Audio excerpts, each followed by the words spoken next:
Hello good evening my dear students, आप सभी का स्वागत है आपके YouTube channel study with Ritesh में। जो भी बच्चे पैरामेडिकल और आईटीआई की तैयारी करना चाहते हैं उनकी वीडियो बहुत ही ज़्यादा बेनिफिशियल होने वाली है, तो हमारे साथ अंत तक बने रहे वीडियो में। और ज़रूर बताइएगा कि आपको वीडियो कैसा लगा और लाइक एंड शेयर जरूर कीजिएगा। और आप हमारे टेलीग्राम चैनल से जुड़ना चाहते हैं तो हमारे टेलीग्राम चैनल का नाम है स्टडी विद रितेश, तो वहाँ से जाके आप जुड़ सकते हैं। ठीक है, वहाँ पर आपको पीडीएफ भी मिलेगा और क्विजेस भी होती है, तो आप वहाँ से ज्वाइन कर सकते हैं। और एग्ज़ाम आपका बहुत नज़दीक है, तो कंटिन्यू रहिए और तैयारी अच्छे से कीजिए ताकि आपका एग्ज़ाम इस बार निकल सके। ठीक है, तो चलिए बच्चों देखते हैं आज का पहला प्रश्न आपके स्क्रीन पर है। जैसा कि आप देख पा रहे हैं, तो है ज्ञानपीठ पुरस्कार किससे संबंधित है। आपको बताना है कि ज्ञानपीठ पुरस्कार जो है वो किससे संबंधित है। हिंदी भाषा से, तमिल भाषा से, संस्कृत भाषा से या सभी भारतीय भाषाओं से। आप बताइए फटाफट से कि जो ज्ञानपीठ पुरस्कार है वो किससे संबंधित है। फटाफट से बताइए बच्चों, सभी को ही बताइएगा, सभी का आंसर सही होना चाहिए क्योंकि ये भाषा से और हम लोग मतलब जानते हैं कि हमारी भाषा कितनी है और ज्ञानपीठ पुरस्कार किस में दिया जाता है। तो बताइए फटाफट से।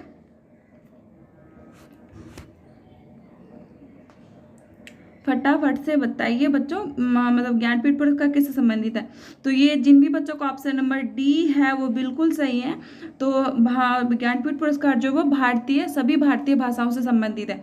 अब आपको बताना है कि भाषा का उल्लेख संविधान के किस अनुच्छेद में है और फिर वो और क्या कहते हैं, ठीक है, और फिर और कितनी भाषाओं को मान्यता मिली है। ठीक है, और कौन से भाग में है भाषा के बारे में ये भी आपको बताना है। ठीक है, चलिए तो बच्चों आगे बढ़ते हैं अगले प्रश्न की तरफ। आपका अगला प्रश्न है, काव्य मीमांसा के रचनाकार कौन है। काव्य मीमांसा के रचनाकार कौन है। भारवी है, श्रीहर्ष है, भास है या राजशेखर है। भारवी, श्रीहर्ष, भास या फिर राजशेखर। बताइए फटाफट से। ठीक है, कौन है काव्य मीमांसा के रचनाकार, फटाफट से बताइए सभी कोई। काव्य मीमांसा के रचनाकार कौन है।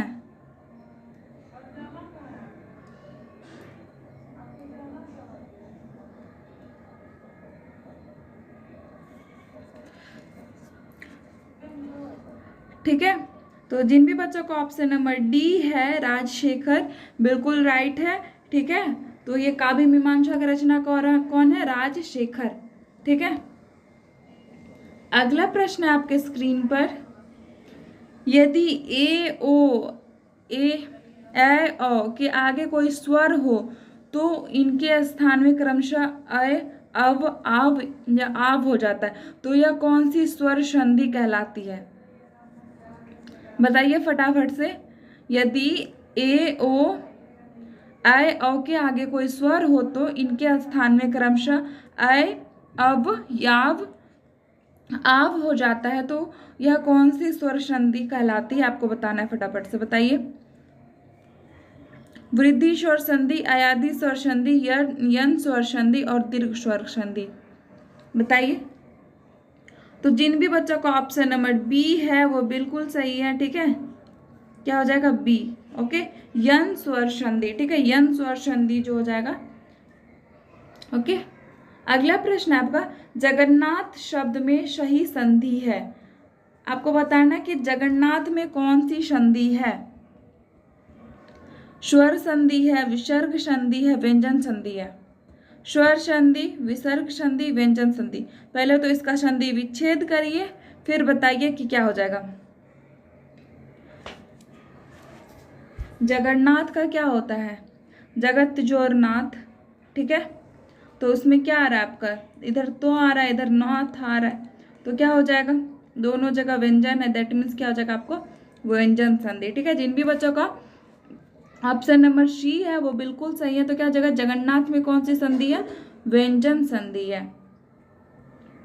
ठीक है, अगला प्रश्न है आपका, अदृश्य शत्रु अर्थ के अनुरूप उपयुक्त मुहावरा है। आपको बताना है कि अदृश्य शत्रु का मुहावरा क्या होगा। अदृश्य शत्रु का मुहावरा क्या होगा? मीठी छुरी, पेट में दाढ़ी, मुंह में राम, बगल में छुरी या आस्तीन का सांप?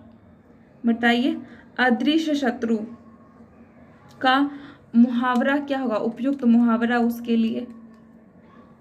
फटाफट से बताइए सभी कोई, क्या होगा उपयुक्त मुहावरा अदृश्य शक्ति के लिए? तो ये क्या हो जाएगा? मीठी छुरी। ठीक है, अदृश्य शत्रु का मतलब मीठी छुरी। ठीक है, अगला प्रश्न है आपका, जय पराजय में कौन सा समास है? फटाफट से बताइए, जय पराजय में कौन सा समास है? द्वंद्व समास, द्विगु समास, कर्मधारय समास, तत्पुरुष समास? फटाफट से बताइए बच्चों, जय और पराजय में कौन सा समास है? तो द्वंद्व समास, द्विगु समास, कर्मधारय समास, तत्पुरुष समास। ठीक है, तो जिन भी बच्चों को ऑप्शन नंबर ए है वो बिल्कुल सही है। ठीक है, आई थिंक कि आप लोगों का ये क्वेश्चन सबका सही हुआ होगा, और जिनका सही नहीं हुआ है तो उनको और भी ज़्यादा मेहनत करने की ज़रूरत है। ठीक है, तो इसका क्या हो जाएगा? द्वंद्व समास हो जाएगा। ठीक है, मतलब जहाँ पर बीच में हाइफन लगा रहता है तो उसको मेनली हम लोग क्या बोलते हैं? द्वंद्व समास बोलते हैं। ठीक है, अगला प्रश्न आपका, बहती गंगा में हाथ धोना का सही अर्थ क्या है? बहती गंगा में हाथ धोना का सही अर्थ क्या है? चातुर्य वृत्ति से काम निकालना, अपना काम निकालना, पुण्य का कार्य करना, अवसर का लाभ उठाना?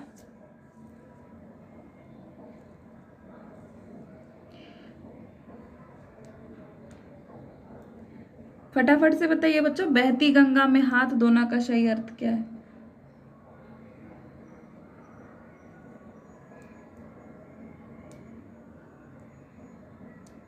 तो क्या हो जाएगा? अवसर का लाभ उठाना। ठीक है, जिन भी बच्चों का ऑप्शन नंबर डी है वो बिल्कुल सही है।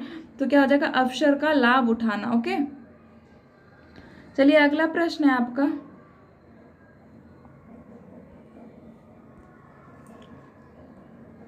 बहती गंगा में हाथ धोना। तो ये हो गया। अगला प्रश्न है आपका, निम्नलिखित में से कौन सा शब्द स्त्रीलिंग नहीं है?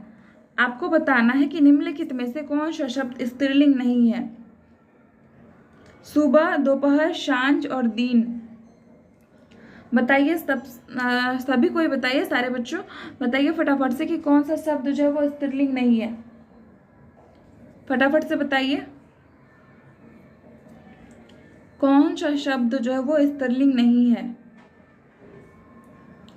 ठीक है, तो जिन भी बच्चों का ऑप्शन नंबर डी है वो बिल्कुल सही है। तो क्या हो जाएगा? दिन जो है वो स्त्रीलिंग शब्द नहीं है, वो पुल्लिंग शब्द है। ठीक है,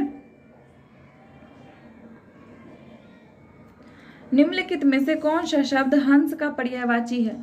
आपको बताना है कि कौन सा शब्द जो है वो हंस का पर्यायवाची है। फटाफट से बताइए, तुरंग, भुजंग, मराल, पंचवाण। तुरंग मतलब तो घोड़ा होता है, अश्व है, तुरंग घोटक बाजी। ठीक है, और फिर भुजंग मतलब आप लोग देख लीजिएगा, और यहाँ पर मराल, और फिर पंचवान बचा है। पंचवान तो होगा नहीं भाई, वो अलग ही है, तो आप ऑप्शन से एलिमिनेट कर सकते हैं। तो निम्नलिखित में से हंस का पर्यायवाची क्या हो जाएगा? वो मराल हो जाएगा। ठीक है, क्या हो जाएगा? मराल। ऑप्शन नंबर सी जिन भी बच्चों का वो बिल्कुल सही है। ओके,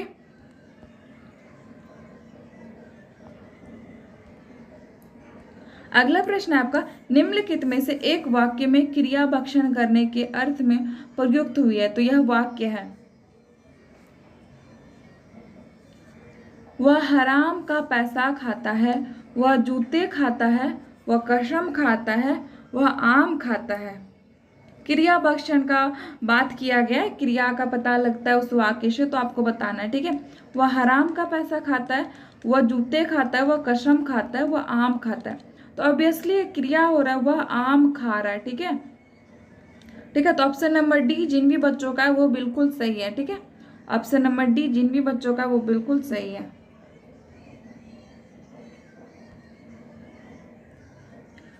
अगला प्रश्न आपका, तू डाल डाल मैं पात पात का अर्थ क्या है?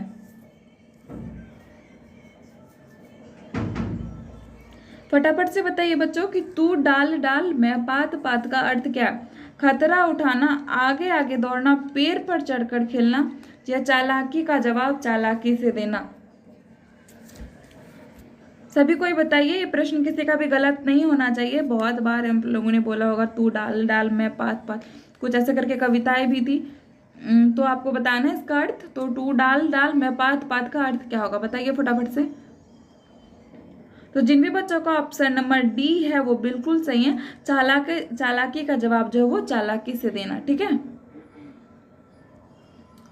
अगला प्रश्न है आपका, अकाल पीड़ित में समास है। आपको बताना है कि अकाल पीड़ित में कौन सा समास है। फटाफट से बताइए कि अकाल पीड़ित में कौन सा समास है।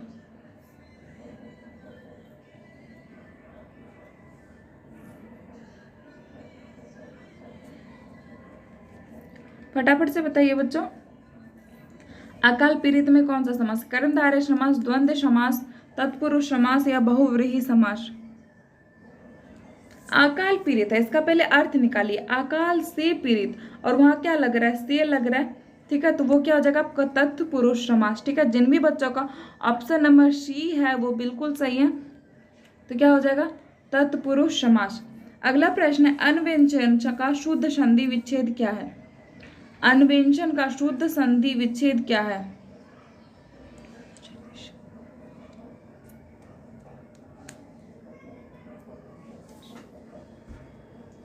फटाफट से बताइए, अन्व्यंजन का आपका क्या हो जाएगा संधि विच्छेद? अन्वेष जोर नौ, अनुजोर वेशन, अन्वेजर्शन, अनुजोर एशन। बताइए फटाफट से।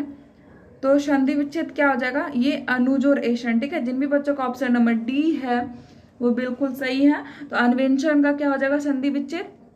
अनुजोर एशन, अन्वेंशन। ठीक है, अगला प्रश्न है आपका, निम्नलिखित शब्दों में योग रूढ़ शब्द कौन सा है? फटाफट से बताइए कि योग रूढ़ शब्द कौन सा है।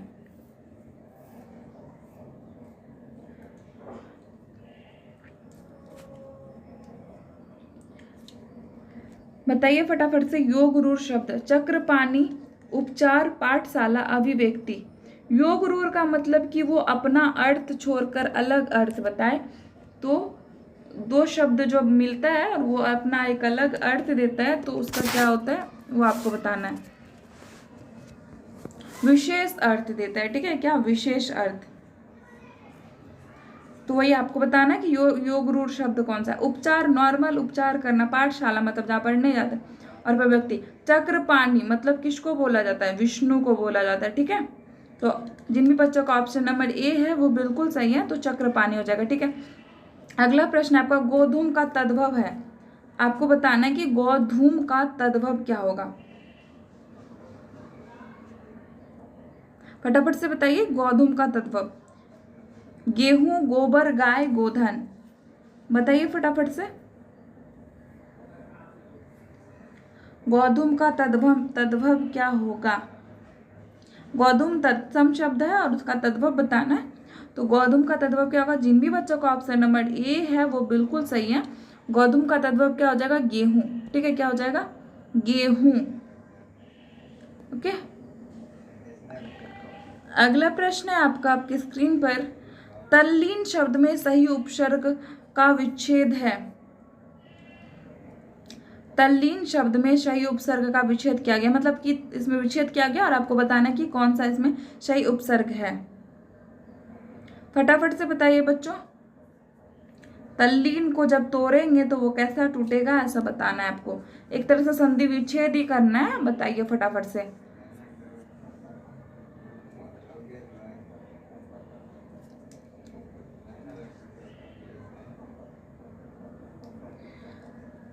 तो पहले में आपका तल जोड़ लीन है, तत् जोड़ लीन है, तद जोड़ लीन है, और तत् में हलंत लगा हुआ लीन है। ठीक है, तो जिन भी बच्चों का ऑप्शन नंबर डी है वो बिल्कुल सही है। तत् जोड़ लीन होगा तल्लीन का सही उपसर्ग का विच्छेद। ठीक है, अगला प्रश्न है, शिव का कौन सा अर्थ नहीं है? महादेव, पशुपति, चक्रपाणी और शंकर। ये तो सामने सामने से दिख रहा है कि क्या सा अर्थ नहीं होगा शंकर का। तो सब जानते हैं महादेव बोला जाता है, पशुपतिनाथ बोला जाता है, शंकर बोला जाता है। और चक्रपाणी तो अभी जस्ट ऊपर में बताया था मैंने कि क्या बोला जाता है, विष्णु को बोला जाता है चक्रपाणी। ठीक है, ठीक है। तो जिन भी बच्चों को ऑप्शन नंबर सी है, I think I hope so कि ये प्रश्न सबका सही हुआ होगा, तो बहुत अच्छा लगेगा हमको। ठीक है, तो चलिए अगले प्रश्न की ओर। ठीक है, तो ऑप्शन नंबर सी जो है वो बिल्कुल सही है। और आप लोगों को बता दें कि आप लोग जब क्लास खत्म हो जाएगा तो आप जरूर बताइएगा आपको कितना प्रश्न सही हुआ। ठीक है, अगला प्रश्न है आपका, कारक के भेद हैं।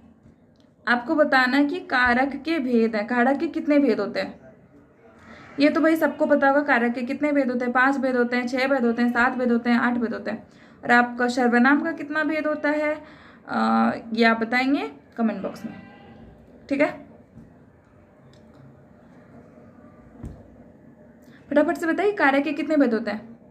ठीक है, आई थिंक ये सबका सही होगा, ये भी और ये बच्चा वाला सवाल है। तो ये क्या हो जाएगा आपका ऑप्शन नंबर डी। जिन भी बच्चों का वो बिल्कुल सही है। तो कारक के कितने भेद होते हैं? वो 8 भेद होते हैं। ठीक है,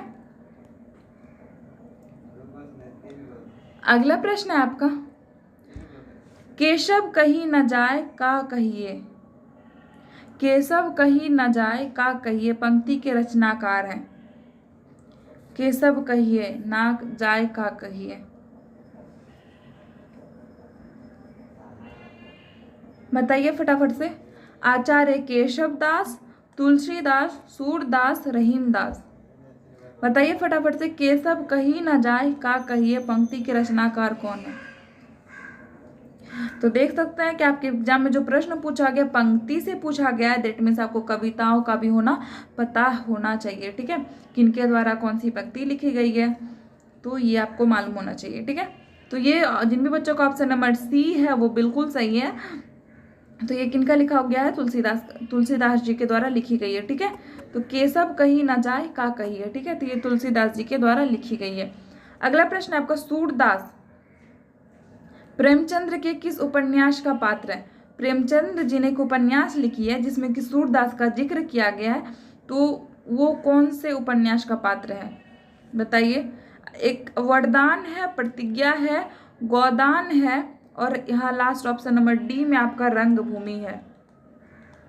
रंगभूमि, बताइए कि कौन से पात्र में सूरदास पात्र का मतलब कि ये किया गया है, उल्लेख किया गया है उपन्यास में, बताइए।